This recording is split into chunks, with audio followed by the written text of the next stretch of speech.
바랍니다. 네, 안녕하십니까.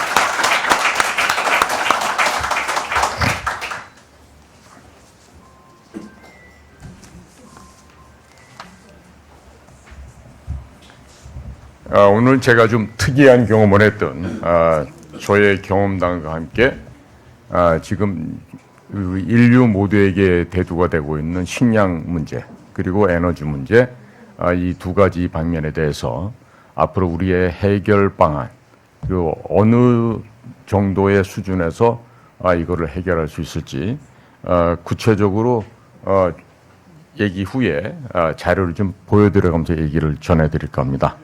자, 그렇다면 지금 저는 연구원 이름이 인도태평양 전략연구원이에요.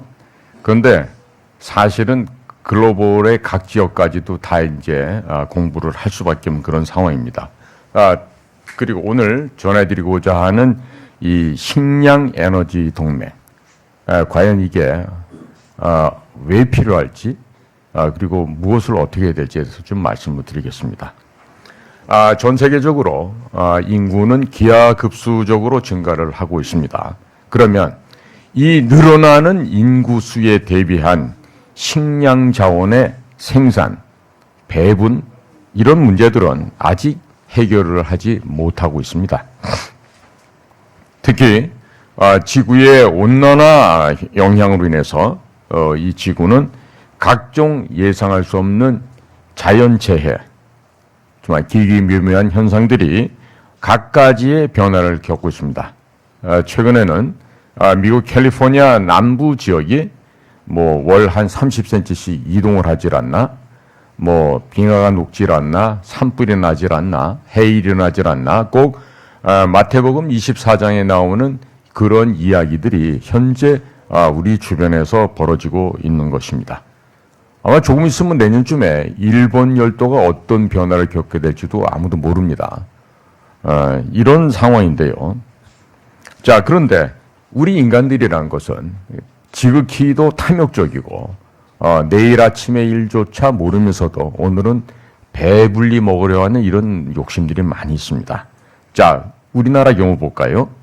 우리는 조상대대로 땅에서 쌀이라고 하는 벼농사를 지어서 우리가 밥을 지어 먹었습니다. 자, 그런데 우리가 현재 먹는 거는 쌀보다 밀, 옥수수, 콩, 이와 같은 다른 식량 자원을 더 많이 소비합니다. 우리나라가요, 이렇게 그 미국의 버지니아만큼도 안 되는 이 조그만 땅에서요, 1년에 소비하는 옥수수가 얼마나 될 것 같습니까? 요즘 옥수수, 찐 옥수수 많이 드시죠? 예, 그 뭐 10,000원에 뭐 6자루, 5자루 막 그러는데, 미국에서 우리가 미국뿐만 아니라 세계 도처에서 수입하는 옥수수는요, 연간 1,000만 톤입니다. 1,000만 톤. 그리고, 콩 같은 경우가 한 300만 톤. 그리고, 밀이 한 400만 톤 됩니다.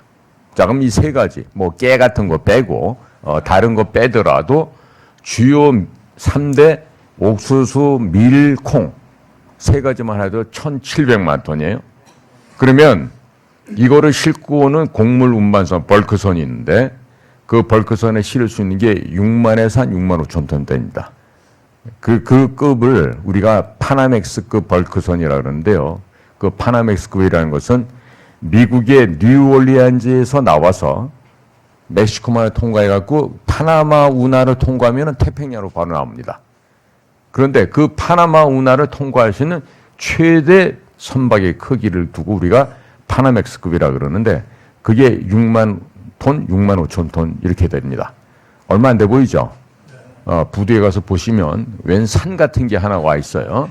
그리고 그 배에 콩이나 옥수수를 싣는데 열흘에서 보름, 또 하역하는데도 같은 시간이 걸립니다. 자, 그런데 만약에 6만 톤이라고 계산해 보시고 1,700만 톤이라고 제가 말씀드렸잖아요. 대략 그러면 한 몇 번이야? 한 300회? 그 산만한 배가 대략 300번을요. 왔다 갔다 해야 한반도를 먹여 살릴 수 있어요.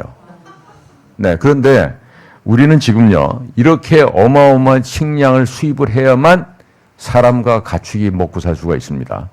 그런데 이런 상황 속에서도 우리는 쌀을 자급자족한다.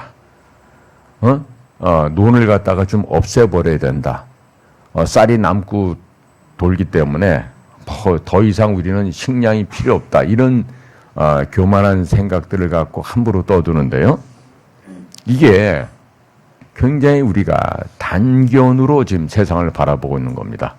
우리가 먹는 쌀은요, 우리가 전체 곡물을 갖다 소비하는 거 비교했을 때 한 4분의 1 정도밖에 안 됩니다. 때문에 우리나라의 식량 자급률은요, 25% 미만으로 지금 그렇게 되고 있어요. 그러니까 농촌에 가보시는 분은 아시겠지만 과거에는 논으로 운영했던 데다가 사과를 갖다가 심는 이런 데도 있고요. 또 거기다 하우스를 만들어가지고 원래 논농사를 안 하고 있습니다. 왜? 쌀이 남아돌기 때문에. 그런데 여기서 조금만 한 1시간 반만 올라가면 이북이죠? 거기는 쌀이 없어서 지금 죽어가고 있어요. 죽어가고 있어요. 그런데 그 땅이 싫어서 북을 탈출해 오신 분들 있죠. 그런 분들 가운데 지금 내일 제가 거기 행사에 가야 되는데 얼마 전에 탈북해서 오신 분 중에 하나가 지금 굶어 죽었어요. 통일부에 분명히 이 탈북인들을 갖다가 도와줘야 되고 하는 그 부서가 있는데 그 사람들이 억대 연봉을 받으면서도 탈북자는 굶어 죽어요. 이게 지금 하나님을 섬기고 예수제니까 이 세상에서 제일 높은 비율로 있다는 대한민국에서 현재 지금 벌어지고 있는 현실입니다. 자, 그래서 이와 같은 식량 자원은요, 앞으로도 우리가 살아나가는 데 있어서 어마어마한 영향을 미칩니다. 저는 2004년부터 2007년까지 북경에 있는 주중 한국대사관에서 제 소속은 국정원, 소위 공작관이었지만 외교관 타이틀로 포장을 하고 디플로맷, 외교관으로 제가 나가서 활동을 한 적이 있었습니다. 자, 그때 제가 중국에 대해서 제가 맡았던 과제 영역이 어디였냐면 농업 분야였습니다. 중국 공산당 아주 나쁜 존재들이잖아요. 그런데 농민, 농업, 그 다음에 농촌, 이것을 삼농이라 그래갖고 항상 국가 과제의 1순위로 올려놓는 게 바로 중국 공산당이에요. 그 다음에 과기 창신 이래갖고 과학기술을 새롭게 창조를 해서 이 농업 분야를 개발하려고 무던히도 애를 씁니다. 공산당이라도 그렇게 합니다. 왜 그러냐? 많은 인구에 대비해서 그 인구가 먹고 살 수 있는 곡물이 부족하기 때문에 더욱 그렇습니다. 그래서 제가 중국에서 파견 나가서 일을 하면서 보다 보니까 중국의 아킬레스건이 바로 이 곡물이구나, 식량이구나, 이거를 깨닫게 됐습니다. 그래서 그 당시 제가 어떤 생각을 하냐면 이후에 나에게 기회가 주어진다면 중국하고 무슨 미사일이나 뭐 전투기나 이런 걸로 싸울 게 아니라 곡물로 싸우면 목을 확실하게 졸라서 질식시켜 죽일 수 있겠다, 이런 생각을 갖게 됐습니다.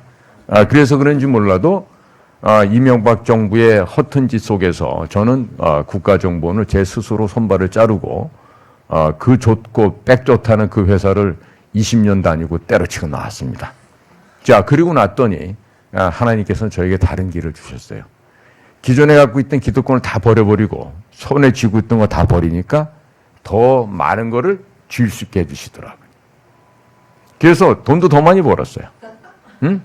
그러고서는 비료 개발을 하기 시작했습니다. 왜 했냐? 이거를 콩, 옥수수, 쌀, 밀 이것만 증산시키면 인류가 잘 살게 될 것 같은 그 꿈 같은 생각을 가졌었습니다. 자, 그래서 우연하게지만 제가 강원도 홍천에 있는 옥수수 연구소를 다니면서 밭대기로 밭을 차서 제가 만든 이 액체 비료를 갖고 실험을 해서 한 30% 정도 증산하는 것을 개발해냈어요. 자, 그럼 인류는 유전자 변형 작물이라는 GMO, Genetically Modified Organism 해서 유전 변형된 곡물을 만듭니다. 콩, 옥수수 뭐 다 그렇습니다. 자, 왜 그런가? 병충해에 강해야 되고 생산량이 많아져야 돼요. 그래서 지금 몬산토라든지 지금 몬산토는 지금 독일의 저기 무슨 회사지 그 바이엘인가 하는 회사로 좀 넘어가 있지만은 세계의 다국적 기업들은 이처럼 곡물을 통해서 또 그 곡물을 유전자 변형시켜서 농약을 파는 걸로 해서 어마어마한 부를 지금 쌓아가고 있어요. 또 반면에 그런 유전자 변형 작물을 통해서 농사 짓다 보니까 그 작물을 먹은 사람들이나 그 작물을 생산하기 위해서 종사하던 농민들이 유전자가 바뀌어서 여인들이 애를 낳는데 기형아를 낳고 막 이런 부작용도 많이 생겨났습니다. 자, 그렇다면 한미 간에 이런 식량 에너지 자원을 갖다가 왜 해야 되냐면요. 제가 직접 미국을 다니면서 이런 실험을 하고 농사일을 하다 보니까요. 미국에는 아시아 존을 다 합쳐놓은 것보다 더 큰 농지가 있습니다. 뭐 중국이 크다고 하고 뭐 미얀마도 태국도 베트남도 뭐 쌀 생산 많이 한다 그러는데 남캘리포니아나 플로리다 가서 쌀 농사 짓는 걸 보고 있으면요. 딱 기가 차서 말이 안 나옵니다. 예? 그리고 로켓 산맥에서 딱 내려서 갖고 와이오밍 지나서 네브라스카 지나면서 일리노이, 아이오와, 미조리 지나서 인디애나로 오하이오를 해가지고 버지니아까지 가다 보면요. 끝도 없이 펼쳐진 평야에 옥수수만 있고 콩만 있고 일주일 내내 드라이빙 해서 가도 똑같은 모양입니다. 자, 그러면 미네소타에서 아래로 텍사스 휴스턴까지 내려가면 거기도 마찬가지예요.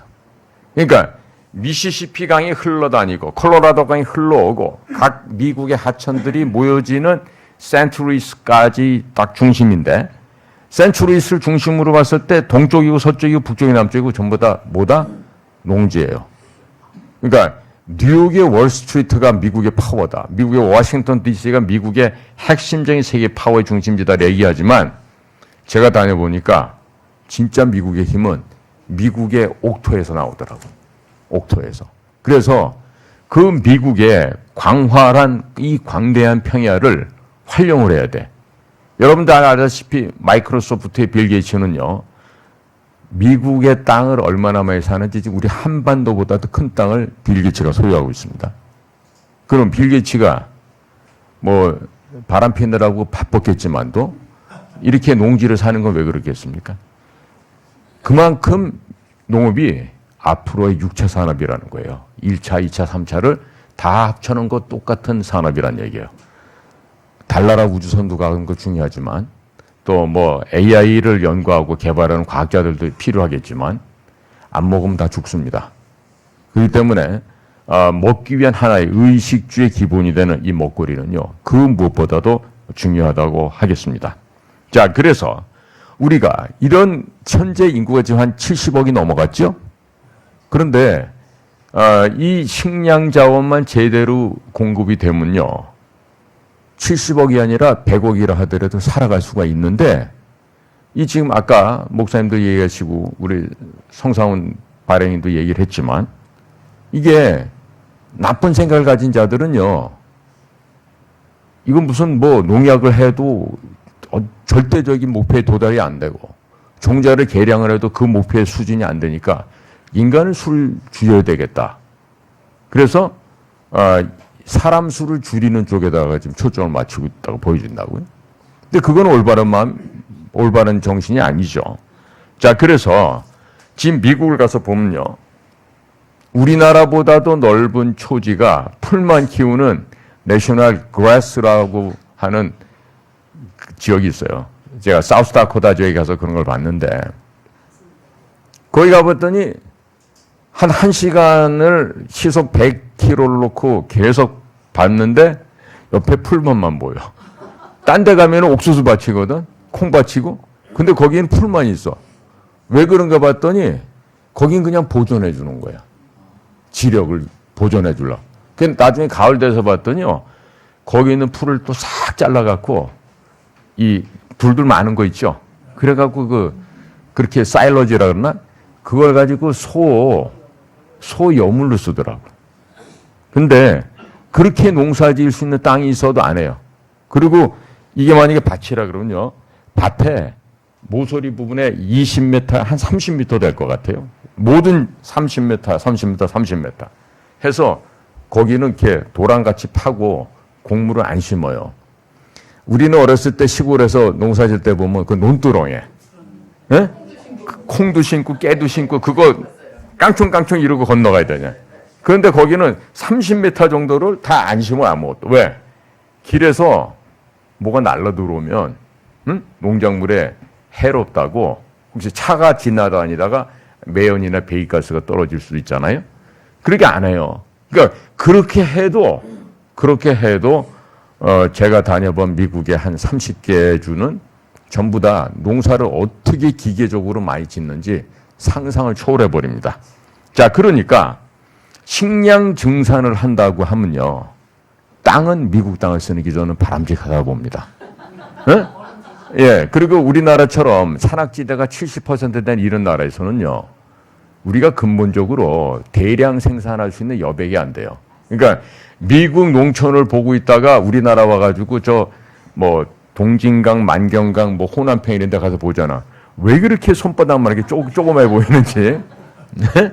그러니까 미국엔 기본적으로 한 10시간 정도 시속 100km로 밟아서 그 끝이 없이 계속 옥수수 콩밭이에요. 밀밭이고. 그러니까 그런 땅을 우리가 활용해야 된다 이런 생각을 해요. 그러니까 미국은 잉여 생산물이 반드시 있습니다. 지금도 있습니다. 통조림으로 만들어서 기타 여러 가지를 해서 하루에 버리는 빵만 해도 홈리스들한테도 나눠주기도 하지만 던킨 도넛 하나에서 버리는 도넛만 해도 트럭으로 수십 대가 나올 것 같아요. 자, 그런데 앞으로 이 미국에서 남아도는 이 잉여 농산물 이거를요 우리가 북한 지역을 수복하게 되면은 지금 북한은 먹고 살 게 없습니다, 진짜. US 1달러가 왜 큰 돈이냐면 북한 돈으로 한 2달 전까지는 한 7,000원, 8,000원 했어요. 근데 이게 요즘 인플레가 돼가지고 걔네들 돈, 북한 돈으로 지금 14,000원, 15,000원 해요. 1달러가. 근데 걔네들 돈으로 보통 7, 8,000원 하던 게 쌀 1kg입니다. 북한에서는. 그런데 이게 지금 돈이 화폐 가치가 떨어지니까 지금 1달러에 15,000원까지 됐다는 거 아니에요? 그러니까 지금 이전에 북한 돈 7, 8,000원 갖고는 쌀 500g밖에 못 산다는 얘기예요. 그런데 앞으로 우리가 뭔 일이 생겨서 북한 지역을 갖다 우리가 접수해 버리잖아요. 그럼 당장에 우리나라가 건방을 떨고 쌀이 남아도 있다고 소리 하잖아요. 쌀이 갑자기 하루아침에 부족해져요. 그러면 부족한 국물을 어디서 채울 거예요? 즉 미국에서 생산되는 콩, 옥수수, 쌀, 밀 이런 것들이 그냥 갖고 와야 된다고요. 그러니까 북한을 갖다가 순간적으로 접수를 하려면요. 그 사람들이 먹고 살 거리를 줄 수 있어야 됩니다. 자, 그러니까 지금 현재 기아 상태에 빠져 있는 북한의 형제자매들을 살리기 위해서는 이와 같은 미국산 곡물이 굉장히 필요하다. 그러기 위해서는 한미 간의 농업의 협조가 굉장히 필요하겠다. 이런 말씀을 드릴 수가 있습니다. 그러니까 앞으로는요. 미국을 주요한 곡물 지금 다녀보면요. 밀, 옥수수, 콩 이것만 하는 게 아닙니다. 전부 다 밀도 겨울밀이 있고 봄밀이 있고요. 그 다음에 농산물들은요. 보면 저쪽 위에 오레곤 이런 데 가면 또 감자를 많이 심고요. 또 남쪽에 조지아 이런 데 오면 또 복숭아, 수박을 많이 심고 참외를, 워터멜론 이런 거. 그러니까 땅덩어리가 너무 크니까 다 심는 그 곡물도요, 농산물도 종류가 다릅니다. 그러니까, 우리는 어떻게 해야 되느냐. 미국 애들이 지금 그 콜드 체인 서플라이가 지금 뭐냐면 그 바퀴 18개 달린 그 큰 트럭이 미국의 주요 핵심 핏줄이에요. 걔네들이 거기에다가 농산물, 공산물 모든 거 싣고 전국으로 월마트를 다 돌고 타겟 이 사람 또 체인망을 돌고 하면서 미국 전역을 똑같은 수준의 소비 생활을 할 수 있게끔 그렇게 해주고 있거든요. 그러니까 우리는 뭐니 해도 절대로 식량이 남아 돈다느니 이따위 헛소리를 하면 안 돼요. 네? 절대로 안 됩니다. 자, 그리고 지금 우리가 저기 쿠웨이트 혹은 사우디아라비아 이쪽에서 원유를 실어오게 될 경우는 그 아라비아해 옆으로 해가지고 호르무즈 해협도 빠져나오고 이렇게 되는데, 자, 그때부터 이 인도를 끼고 인도양을 돌아서 옵니다. 근데 그 인도양이요, 태평양보다 굉장히 험악하대요. 배를 직접 몰아본 사람들 얘기해요.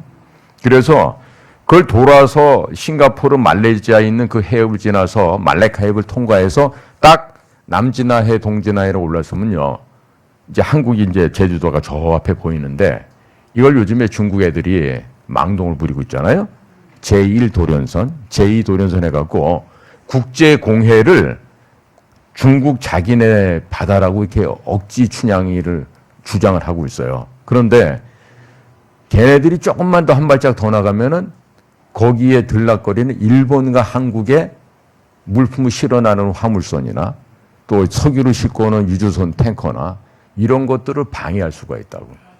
심각합니다. 예, 그러니까 우리는 지금 해상 항로도 좀 험난한 인도양 항로 택해서 중국 애들의 그 눈치까지 보면서 올 게 아니라 태평양을 뚫어버리면 돼요. 즉 미국이 이번에 지금 오늘 아침에 카말라 해리스하고 도널드 트럼프하고 지금 토론도 했는데, 지금 미국은요 사실 도널드 트럼프가 있을 때 에너지 부분에 있어서 에너지 인디펜던스, 에너지 독립을 실현을 했습니다.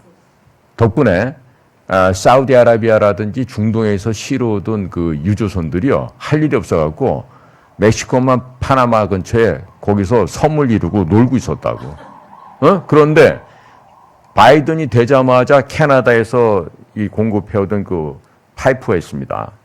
원유 파이프가 있는데 그거를 갖다가 첫날부터 잘라서 막아버리고, 그래서 대충 한 10여만 명 실업자로 만들어버리고, 또 미국이 개발했던 셰일 가스나 셰일 오일을 갖다가 닫아버리는 이런 만행을 저지르고, 보통 뭐 미국 가보셔도 가스스테이션 다 가보셨죠? 거기서는 그 휘발유로 가솔린을 줄여서 가스라 그럽니다. 이 가스스테이션의 가격이 보통 우리 중부 지역에 다니면 1갤런, 1갤런이면 3.75리터니까 거의 4리터쯤 돼요. 그게 제가 한참 2017, 18년도 미국 출장 다닐 때 보면 2달러에서 한 2불 한 30센트 맥시멈 비싸봐요.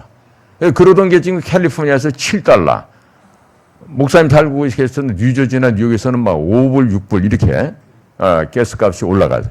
그러니까 충분히 남아있는 에너지를 왜 그렇게 막고 공급을 억제를 하고 그러고서는 가가지고 사우디아라비아 가갖고 기름 좀 달라고 머리를 조아리고 이런 바보 같은 짓을 조 바이든이 왜 했냐?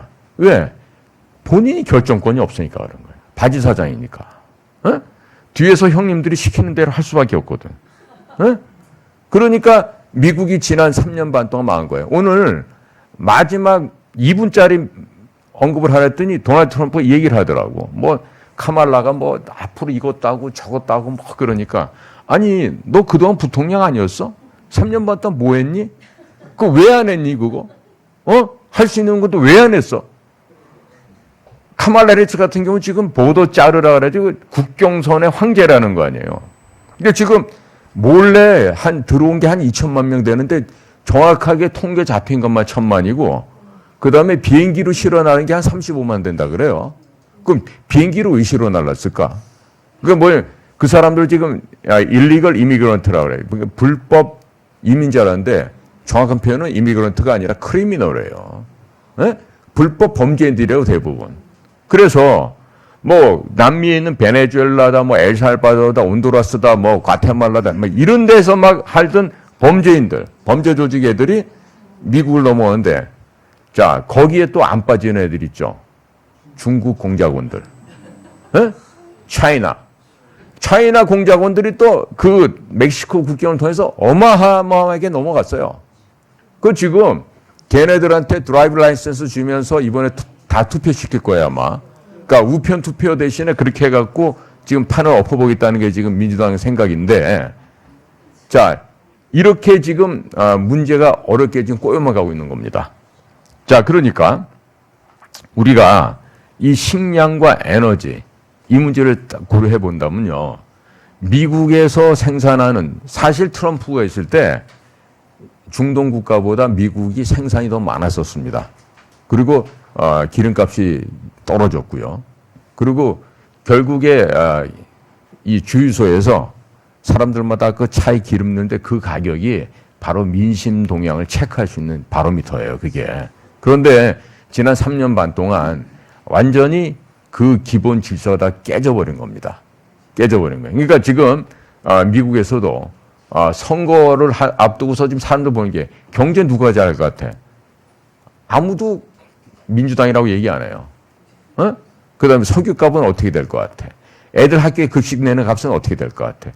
전부 다 모든 영역에서 민주당은 이번에 다 끝났어요. 사실 이렇게까지 하는 거는 그동안 모아놨던 선거 자금을 갖다가 조 바이든과 카말라 해리스가 아니면 쓸 수가 없기 때문에, 그래서 지금 억지 춘향으로 내놓은 거지, 사실은 미셸 오바마를 내놓으면 훨씬 더 좋았겠지만 현재 쌓여진 그 돈을 쓰기 위해서 일부러 마지막 지금 투쟁을 하고 있다고요.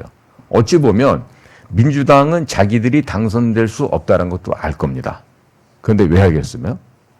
모여진 돈도 있지만 걔네들 뒤에 있는 형님들, 누님들 말씀을 잘 순종하고 그 말씀을 갖다가 저기 조정하는 대로 해야 되니까 지금 방법이 없는 거죠. 자, 지금 그래서 지금 식량과 에너지는요, 뗄래야 뗄 수 없는 이 양면이에요. 그리고 그 시카고에 가시면 시카고 트레이딩 보딩 그 센터라는 게 있는데요. 시카고 선물거래소라는 거 있습니다. 그 시카고 선물거래소가 바로 이 곡물과 석유 가격을 정하는 거예요. 이 곡물과 석유는요, 야, 이게 얼마 있으니까 나 이번에 뭐 10만 톤 사갈래 돈 주고 이런 게 아니에요. 미리 몇 달 뒤에 산다고요. 그러니까 오늘이 지금 9월이잖아요. 그러면 10월 달에 내가 어느 항구로부터 인도받을 곡물, 아니 어디 항구로부터 받을 석유 얼마, 이런 식으로 해서 선물 거래를 해요. 그러니까 10월 말에 가갖고 내가 산 가격보다 값이 오를 수도 있고 내릴 수도 있어요. 그렇기 때문에 이 CBOT라고 하는 시카고 보드 오브 트레이딩이라고 하는 이 선물 거래소에서 모든 세계의 주요 곡물과 석유가 지금 거래가 된다는 이 말씀이 되겠죠. 자, 그래서 우리는 이러한 근본적인 식량과 에너지 문제를 해결해야 됩니다. 근데 사실 윤석열 정부도 이런 거 저런 거 제가 인수위원회 할 때 후배들이 또 인수위원회 일을 하고 그러길래 여러 차례 건의됐지만 안 먹혀요. 절대로 이런 데 신경 안 씁니다. 네? 예, 그러니까 지금 우리는요, 뭐 세계 식량 농업 기구 FAO, 뭐 또 OECD, 뭐 이런 데서 여러 가지 발전 방안을 하고 뭐 연구 결과도 내고 있지만 사실은 실효적인 게 없어요.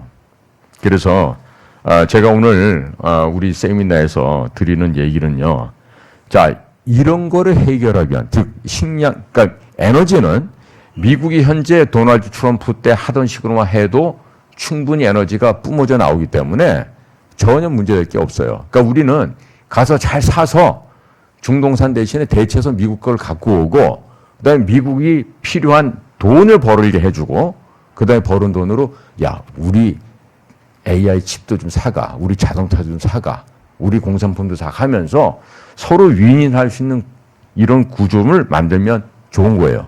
그런데 농업은 이미 세계 다국적 기업들이 꽉 이걸 잡고 있습니다. 예를 들어 식량 같은 경우는 ABCD가 다예요. A는 AMD, 아처스 데니얼스 미들랜드라는 ADM이라는 어마어마한 회사가 있고요. B는 번기, C는 카길, D는 드라이프스라고 하는 이 네 개 회사가 전 세계의 곡물의 물동량의 한 80%를 차지하고 있어요. 그러니까 이 사람들 눈에 밑보이면 사고 싶어도 못 사요. 그러니까 지금 우리는 미국 회사가 여기서 카길하고 그다음에 ADM 같은 게 미국의 유태 자본이 꾸리고 있는 회사거든요. 그러니까 이런 데하고 협조를 잘 해야 돼. 네? 잘 해서 이거를 어떻게 해서든지 어떤 환경이 변화가 있더라도 우리한테는 곡물을 안정적으로 공급할 수 있는 그 라인을 마련해 둬야 된다고요. 그런데 이것도 역시 대미 외교를 잘해야만 이렇게 될 수가 있고요.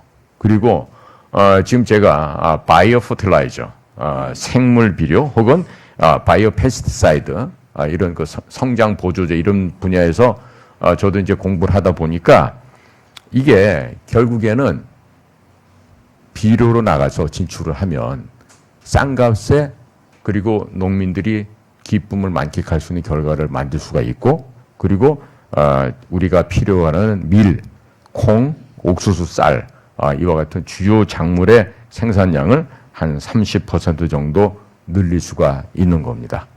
그러니까 앞으로 이것이 저는 사실 이런 그 시민사회 활동을 할 마음이 없었는데 또 그전에는 제가 노출할 수도 없는 입장이었고 그랬는데 제가 이 일을 하다 보니까 2020년도에 코로나로 끌려 들어가가지고 2달 동안 혼수 상태에 있었단 말이에요. 그 덕분에 제가 지금 미국 사업이 중단이 됐어요. 그래서 이거를 첫 해 제가 10만 부를 팔았기 때문에 이거를 2배 장사만 하면 10년만 하면 2의 10승, 1024가 나와요. 그럼 10만 불에 1024배면 돈 좀 되잖아. 그죠? 그러면 돈 이상 안 벌어도 되잖아요. 몇 년 살 거라고. 그죠? 좋은 일 하면서 쓰고 살 수 있는데. 그래서 지금 제가 갈 수가 없어서 제 미국 파트너한테 어떻게 해서든지 한번 팔 수 있으면 팔아봐라. 이렇게 해놓은 상태인데요. 지금 우리는 미국산 원유와 미국산 천연가스를 사갖고 오잖아요. 그러면 아까 우리 성 대표도 얘기했지만 쇠빙선이면서 LNG 수송선 만들 수 있는데 우리밖에 없어요. 전 세계에서. 그러니까 러시아도 대한민국 현대중공업, 삼성중공업 뭐 이런 데랑 또 뭐 지금 카이란다. 대우해양조선도 지금 저 하나로 넘어갔잖아요. 거제도도. 그러니까 이런 그 대형 우리 선박 3사에서 이 쇠빙 LNG 운반선을 만들고 이렇게 하면요. 에너지도 별로 그렇게 걱정할 일이 없어요. 그러니까 중요한 거는 이런 곡물과 에너지, 이 양 분야에 정말 중요한 분야입니다. 이거를 할 수 있는. 그러니까 이명박 때는 시카고에 코리안 그레인 컴퍼니인가 뭘 만들어서 나갔어요. 근데 얘네들이 지네가 외교관으로 착각을 한 거야.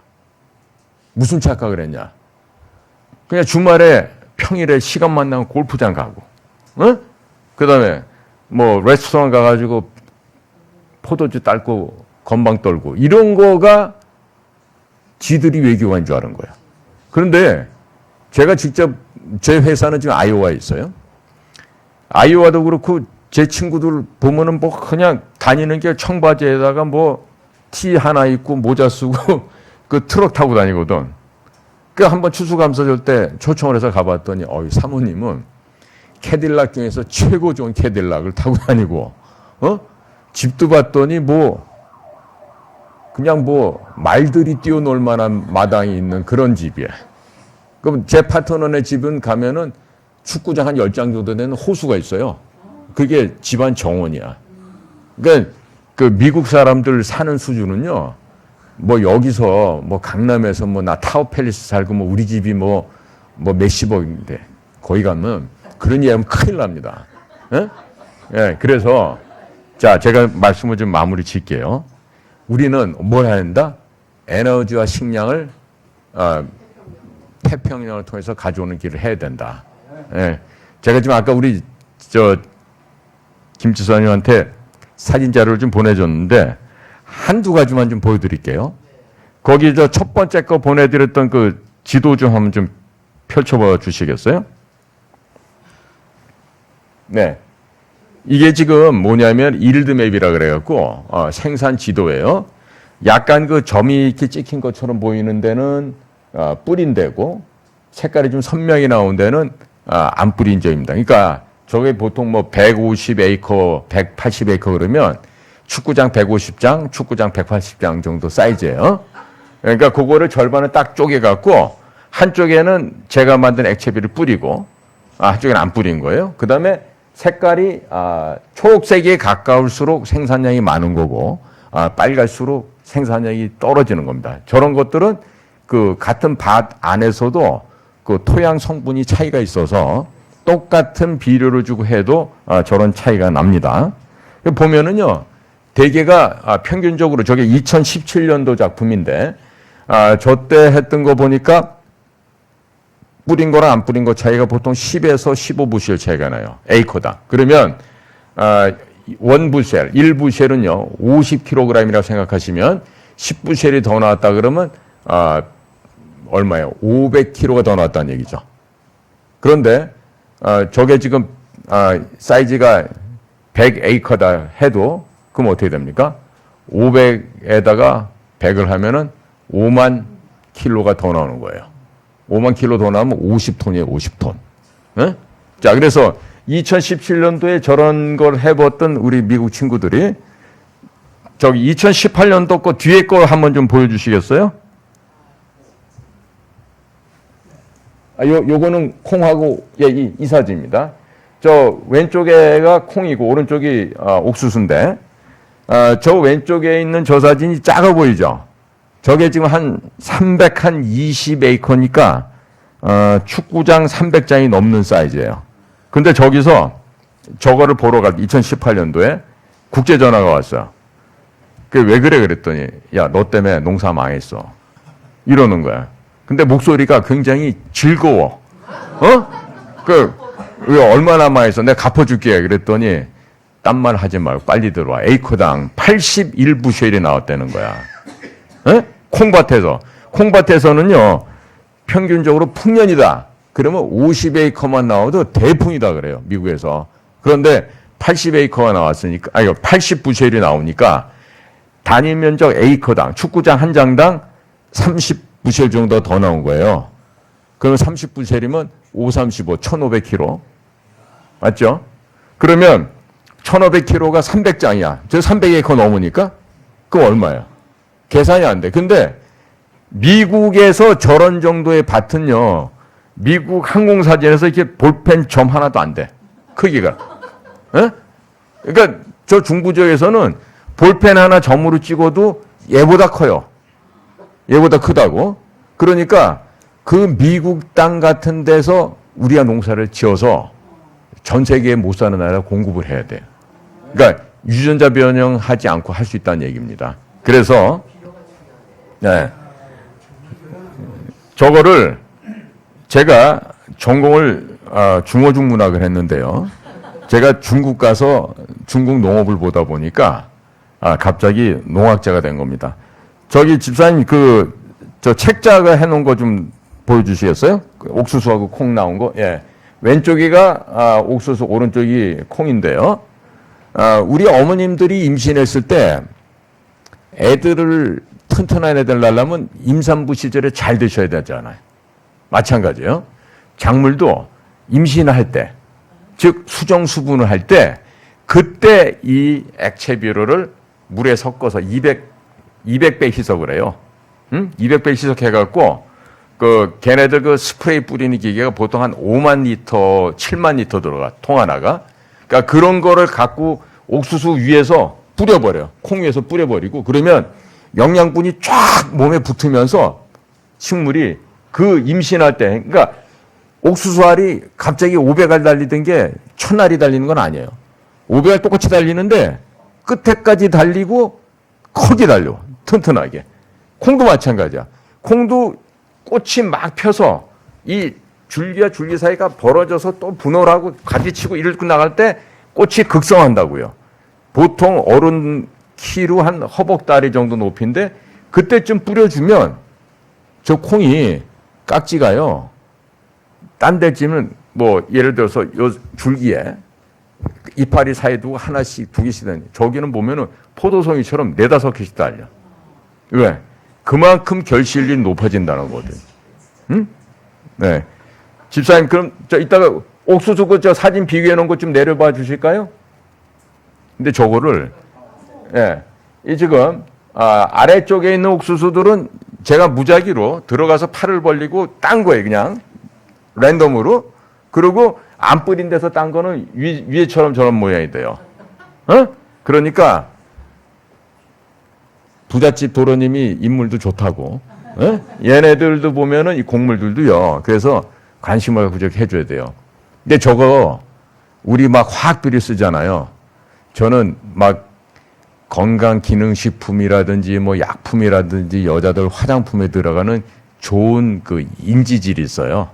그러니까 사람이 먹어서 좋은 거는 식물한테도 좋겠다라는 생각을 가지고 제가 저걸 해봤더니 저렇게 드라마틱한 결과가 나왔다고요. 응? 앞으로 우리가 기회가 되면은 이런 저런 유전자 변형을 시킬 일이 없다고. 에? 그렇게 해서 우리가 언젠가는 이런 꿈을 우리가 미국과 잘 손을 잡고 이렇게 하면은 얼마나 좋을까 이런 생각을 해봅니다. 네.